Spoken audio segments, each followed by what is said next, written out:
Willkommen! Heute erkläre ich Ihnen im Detail die Oberflächeneinstellungen von Synector Stage. Sie finden sie unter Einstellungen, Programmeinstellungen und dann im Tab Oberfläche.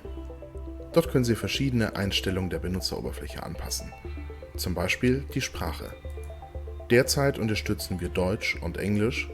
Es kann allerdings sein, dass wir zukünftig eine weitere Sprache hinzufügen bei Bedarf. Tooltips anzeigen bestimmt, ob beim Überfahren von Objekten mit der Maus ein kurzer Hinweistext angezeigt werden soll. Ich würde Ihnen empfehlen, diese Option aktiviert zu lassen, da sie sehr viele Fragen klärt. Wir geben uns Mühe, die Tooltips immer relativ ausführlich zu schreiben. Die Oberflächengröße gibt an, wie groß auf dem Bildschirm die Benutzeroberfläche angezeigt werden kann. Dabei orientiert sich alles an der Schriftgröße. Wenn Sie einen Bildschirm mit sehr hoher Auflösung, also WQHD oder sogar 4K benutzen, sollten Sie definitiv größere Optionen auswählen. Unabhängig davon können Sie einstellen, was sich für Sie gut lesen lässt. Zum Beispiel können Sie theoretisch auch relativ klein gehen oder eben bei einem 4K-Monitor brauchen Sie mitunter extreme Größen. Nehmen Sie das, was für Sie am besten aussieht. Als nächstes können Sie die reduzierte Oberfläche anschalten. Diese minimiert einige Elemente, konkret hier oben die Toolbar, ein wenig, um etwas Platz zu sparen und die 3D-Darstellung etwas zu vergrößern.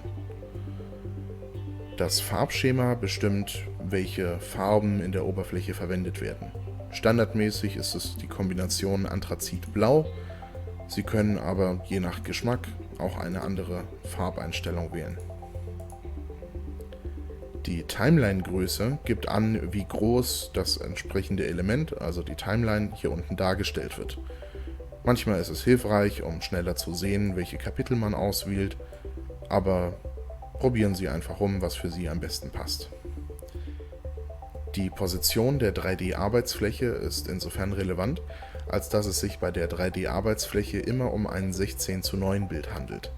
Das heißt also, wenn man das Menü und die Startleiste und so weiter abzieht, ist im Bearbeitungsmodus links und rechts standardmäßig immer so ein schwarzer Balken zu sehen. Das nennt sich Pillarboxing. Wenn Sie allerdings etwas den Platz optimieren möchten, zum Beispiel um dann dort, wo es sowieso einen Freiraum gibt, Fenster hinzuziehen, können Sie hier auswählen, an welcher Position also das Fenster liegen soll. Zusätzlich können Sie, die Option finden Sie hier unten rechts, die Zoom-Stufe einstellen, um, wenn Sie zum Beispiel sowieso gerade im 3D-Bereich nicht viel machen müssen, sich mehr Platz zu machen, um noch mehr Fenster hinzuziehen. Dann können Sie auch oben oder unten die Position des Fensters wählen. Es ist wahrscheinlich Geschmackssache, ob Sie eher links oder rechts arbeiten, eher zentriert. In jedem Fall probieren Sie einfach mal rum, bis Sie das gefunden haben, was am besten zu Ihnen passt. Die letzte Option, die Auflösung im Präsentationsmodus, ist für Sie wahrscheinlich eher irrelevant. Die bestimmt nur, ob eine bestimmte Auflösung dargestellt werden soll, wenn man in den Präsentationsmodus wechselt. Standardmäßig, wenn ich präsentiere, ist es immer ein Fullscreen-Bild, welches den gesamten Bildschirm einnimmt. Allerdings können Sie hier auch eine andere Lösung wählen, zum Beispiel, ich nehme jetzt mal hier 720p. Wenn ich jetzt präsentiere, sehen Sie hier in der Mitte des Bildschirms ein 720p Bild. Konkret ist diese Funktion nur ein Workaround für die Streaming-Lösung Adobe Connect, da diese bei einer Limitation auf ein 720p Kamerabild nicht das große Bild runterrechnet, sondern nur einen mittigen Ausschnitt wählt.